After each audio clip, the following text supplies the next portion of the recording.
Hey guys, it's Ghost, and today we're going to be talking about animes that make me cry because I'm a sensitive thug, and just like everybody else in the world, I cry, but probably a bit more than others. So let's get into it. Just so you know, this video is full of spoilers. Anime a lot of times has really great stories, these amazing concepts, and the storytelling behind a lot of these stories draws me in so much that you can't help but cry because you get so attached to these characters, friends, their conflicts become your conflicts internally, and you just want to see them win. And then when they don't win, it just snowball effect, I'm gonna cry. So these are some of my favorite animes that have made me cry, made me feel things, and why.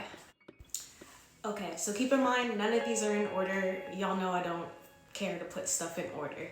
Just follow me. One of the titles is called The Wind Rises. This is actually a movie, and this one is based off of this guy. I believe he is an airplane engineer or like a designer of some sort. This is in the time frame of World War II, designing planes during this war, trying to make ends meet, as well as juggling his life with his wife who is dying. I think what really gets me with this one is just the dynamic that both of them have. I don't really care much for the plane thing, honestly. I feel like what makes me cry is just their relationship that they have. Just seeing how gentle and how sweet he is. Like, he's overworked for sure, but he still makes time in like little ways and little gestures for her. And just seeing how gentle he is with her makes me so emotional. I just think that's just beautiful, and that whole concept of her being sick and whatnot, it just eats me up the whole time. The next one is actually one of my current favorites. I had to make a list like that too eventually. But this one is called Takopis Original Sin. It centers around these three friends. There's a boy, Naoki, Shizuka, and then there's Marina. And Shizuka finds this alien one day, names him Takopis. Takopis is obsessed with trying to make Shizuka happy. So now we're in this story where he uses this alien technology in the form of a camera and goes back in time, constantly trying to fix problems that Takopis is causing unintentionally, as well as trying to make Shizuka smile. Her friend, the boy, he doesn't have a really huge part in the story. You do get his backstory, obviously, which is sad in the sense of, obviously, he has to reach up to the expectations of his older brother. His older brother, in his parents' eyes, is perfect, you know, and anytime he falls short, he kind of gets compared to his brother. And his mom kind of uses, I believe it's pancakes or waffles, as manipulation. But like I said, I didn't really connect with his story that much. And then Marina's story, she's kind of portrayed as the bully, and you start to hate her in the beginning, and then you find out that her home life sucks, and then you're like, why is she being a bully to Shizuka? She's bullying Shizuka because her dad is having an affair with her mom, and her mom is basically a woman of the night. Marina's mom pretty much takes it out on Marina out of frustration and whatnot, and feeling like she has no control of her household. She abuses Marina. Marina then in turn finds out that it's basically Shizuka's dad that is having and causing this affair. So she takes it out on her, bullies her. Shizuka gets to a point where she tries to off herself. This in turn is one of the big major events that makes Takopis want to go back and forth. So we get a lot of time looping back and forth of trying to avoid that outcome. You start to kind of hate Takopis if you hate anybody. Takopis is just stupid. It's just a stupid alien, and every time he thinks he's fixing something, he is not. So when the topic is something as heavy as self-harm or somebody offing themselves, I feel like it just tugs at my heartstrings. I don't know about you, but I feel like a lot of people can relate or have done things that they're not necessarily proud of, whether it be attempts or forms of self-harm.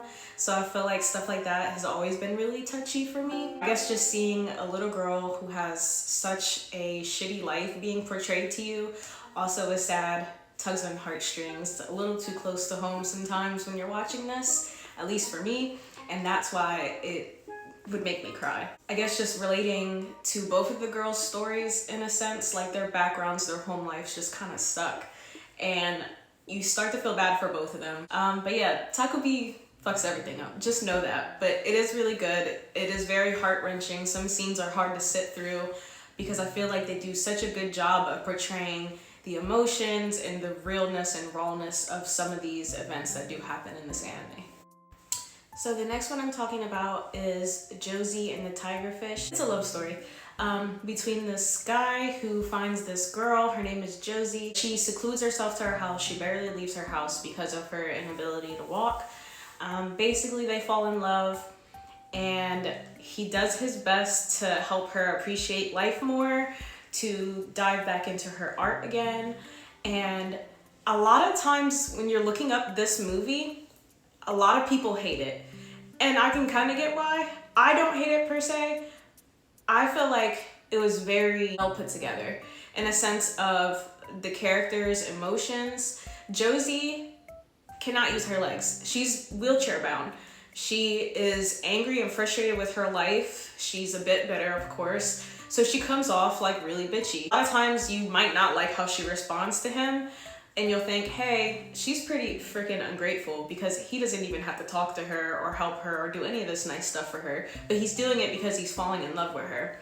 And she has a hard time accepting the fact that somebody gives a fuck about her with her health state that she's in, and that somebody generally wants to help her. So she goes through a lot of these mental things, and I feel like as somebody who also struggles with a disability, there are moments like that where you get so angry and irritable and frustrated with just life in general that things like believing somebody loves you or even cares about you feels like it's just not real. Nobody is going to take the time to do all this extra stuff to help me. Nobody's going to take the extra time to make sure I'm still happy. Like, a lot of that stuff feels foreign. So that whole concept right there, struggling with a disability and struggling with accepting somebody even gives a fuck about you, let alone falling in love with you, that whole thing makes me emotional. I don't know if you know, but I have a brother who is quadriplegic, and I seen him go through a lot of mental roller coasters with his condition,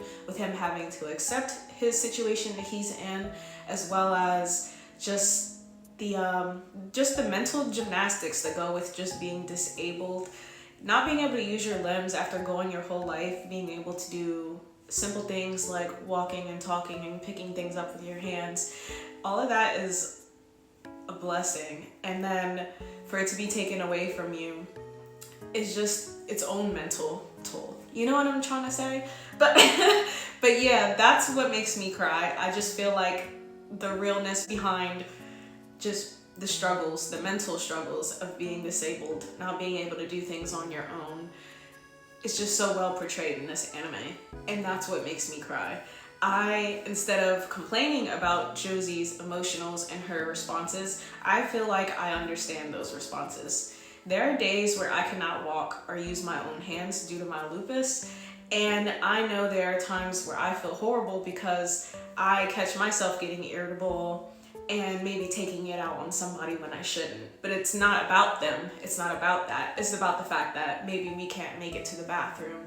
It's about the fact that I can't open something or lift something. And nobody will understand that really fully other than the person going through that disability. So me watching this, I felt like I understood it completely. So I feel like, if anything, this movie is very misjudged and misunderstood by a lot of people who just are kind of judging harshly on this girl who's going through struggles that nobody will really understand unless you're going through it with them or you have it yourself. So that is what makes me emotional with this one. It's a great movie. Don't listen to the people online. It's great. Watch it. Cry with me and watch it. The next one is called Re:Zero. This is actually another one of my favorite animes. I love this anime so much. Long story short, it is about this guy. He gets isekai'd into a whole fantasy-like world. He is basically getting sent back in time over and over again. Different things that he does alters his timeline, but he keeps dying. So every time he dies, he gets sent back to another part of his timeline since he's been in this world. But keep in mind, every time he dies, he for the most part remembers it. He remembers it, he feels it. Imagine how this takes a mental toll on somebody, remembering that you died in so many different ways over and over and over again. And then keep in mind, this is like a fantasy world. So he's making connections with different people, he's making friends, he's falling in love, all types of things that are very like deep to us as human beings. These connections with these twins called Rem and Ram, and he becomes closer for one more than the other. And there's a part that makes me cry so much. And it's like burned into my head. And it's literally to the point where he keeps dying over and over and over again in this one segment of the anime, right? The point where he is trying to save one of the twins, and the villain catches him and is like, oh, it didn't work for you, did it this time? Basically like mocking him that like his reset that he just tried to do didn't work. And he's literally like losing his mind to the point where he loses the ability to talk.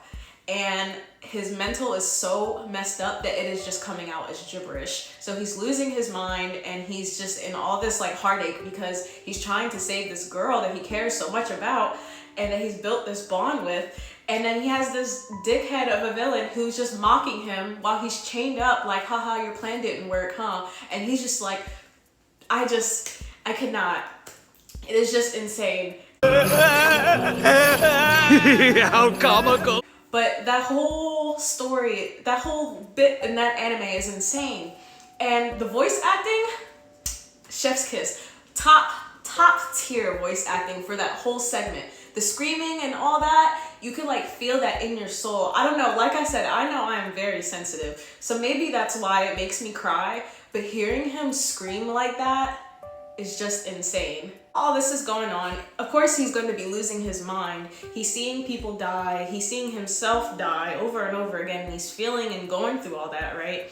This is a lot for anybody, like, period, no matter how stable you are mentally. So there are parts where he is like expressing his frustration and his hurt and his pain. And that voice acting is the voice acting I am talking about. Those screams feel so real and genuine. I just start crying. そんなこと記憶にありません。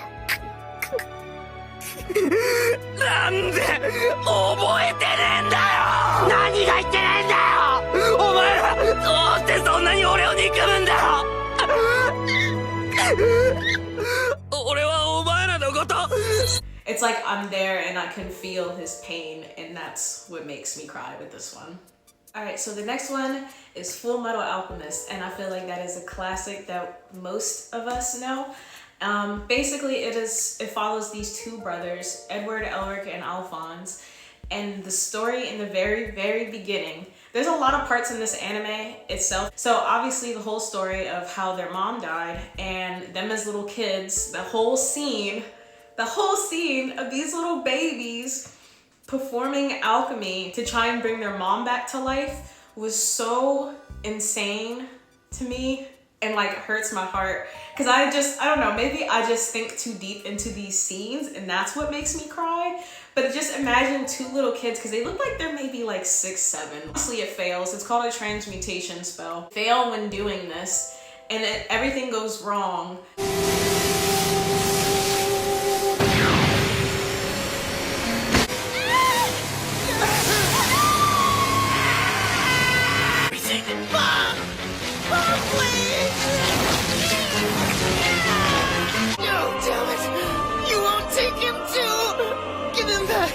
He's my brother! Take my leg! Take my arm! Take my heart! Anything you can have it! Just give it back! He's my little brother! He's all I have left! But that very beginning part makes me cry every time as if I'm seeing it for the first time. So the next one, I will never stop talking about this. So this started off as a manga. The manga has everything. Now the anime itself is only 12 episodes long, but this is Aku no Hana. So this one, I've talked about it before, but let's talk about it again because if it's in this, it makes me cry. So this is about our main character. He is a regular schmegular boy in high school. He meets this girl named Nakamura. Nakamura is the typical bad apple, I feel like. She's obsessed with this concept that humans are naturally evil. With that being said, you basically just see how a bad apple kind of corrupts someone.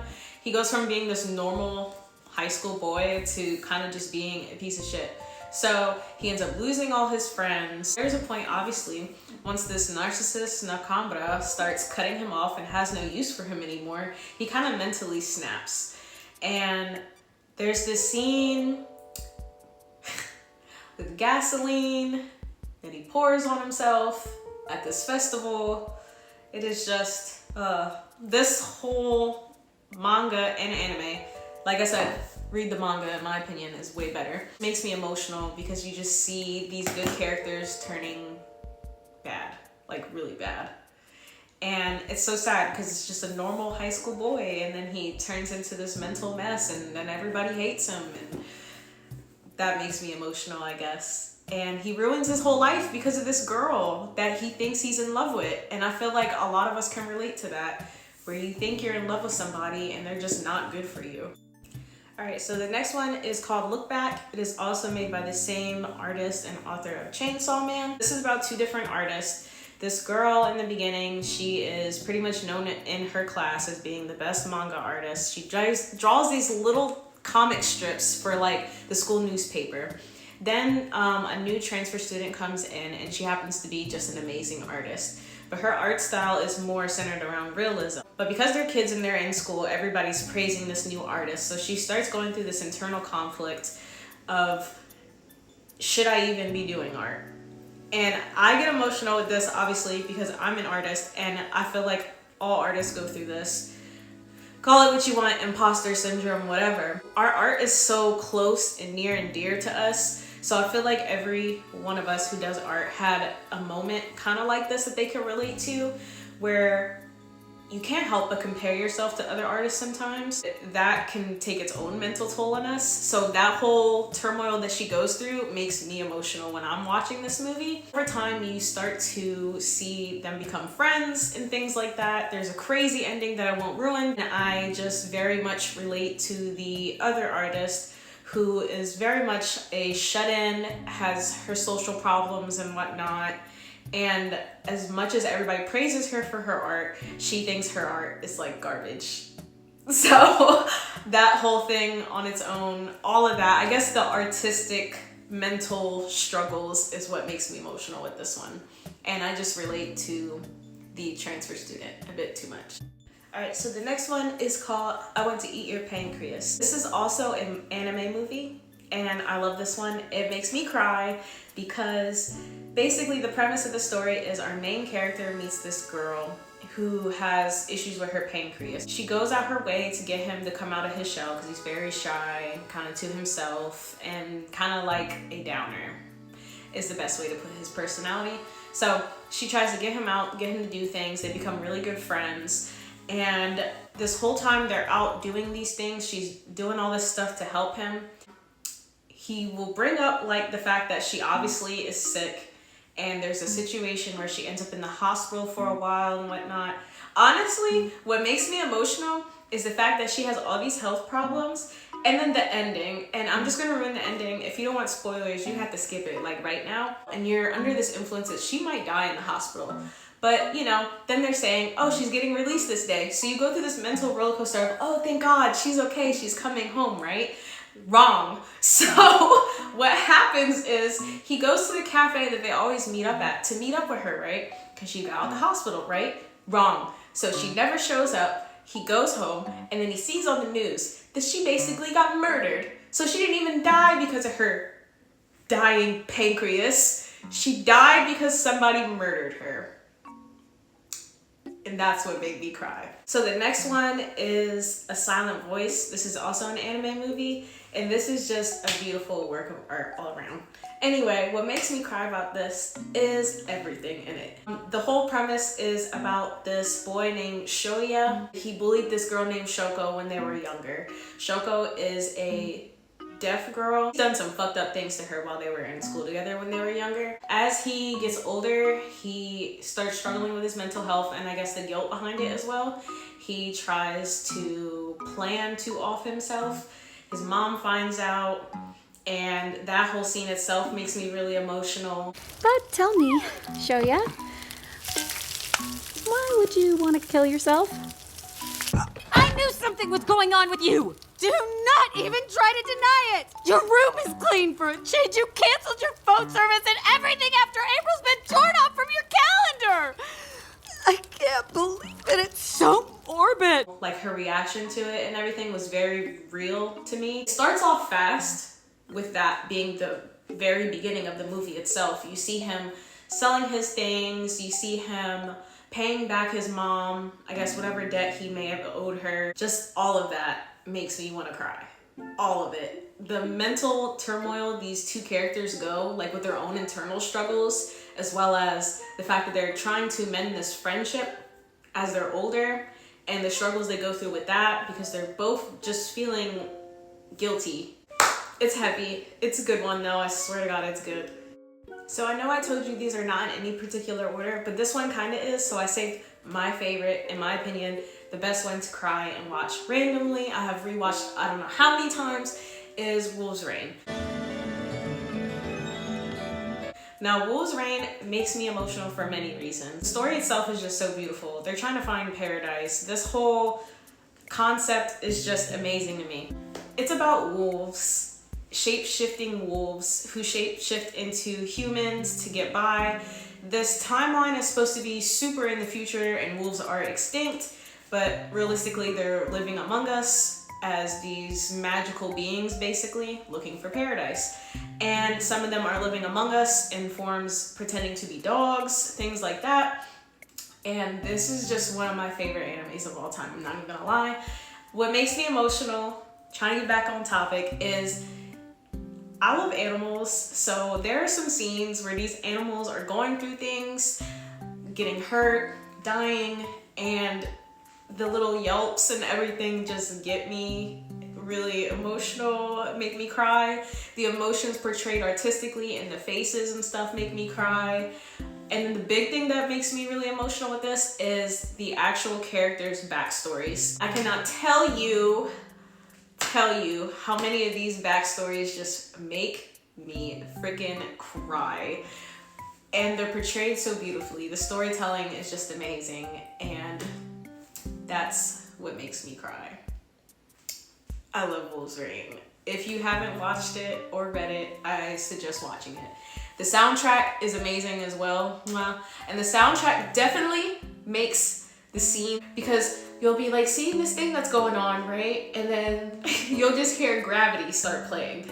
And seeing the amazing art that is put into it, the time and the background scenes, all of it artistically is just beautiful. And then you have these tragic stories of different relationships between animals and humans. That is my list. I hope you enjoyed this.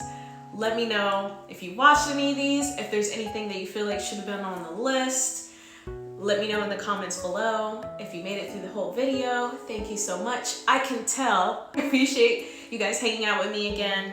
Now we're in my office. I think this will be my anime video scene that I record from. But thanks for hanging out again. Bye.